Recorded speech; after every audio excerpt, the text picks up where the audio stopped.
বৃষ্টির মধ্যে বউয়ের আবদার পনির টিক্কা খাবে। চলো, বাড়িতে যা আছে তাই দিয়ে বানিয়ে দিই। একটু টক দই ছিল বাড়িতে, নিয়ে নিলাম।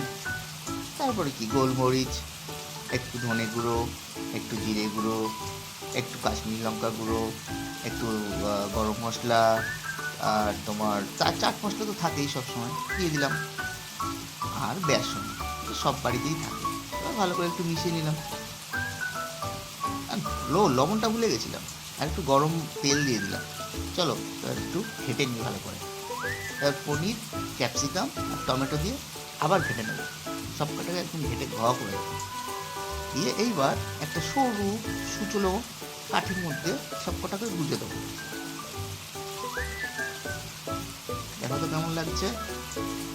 এবার তাওয়াটা গরম করতে হবে, তাই গ্যাস জ্বালিয়ে নিয়ে বসিয়ে দিলাম। হ্যাঁ, অবশ্যই বাটারটা ভুললে হবে না। হ্যাঁ, এবার বাটারটাকে ভালো করে মেশাতে হবে। মাখিয়ে দিলাম, একটু মাখো মাখো করে বাটার দিয়ে দিলাম, তাওয়াতে একটু মাখো মাখো করে দিলাম। এবার আস্তে করে আদর করে ছেড়ে দিলাম, ব্যথা যেন না লাগে। ব্যথা লাগলে কিন্তু কান্না করবে। দেখো তো কেমন হয়েছে কালারটা। দেখি এবার বউ খেয়ে কি বলে। ও মা গো, কি এক্সপ্রেশন! আহ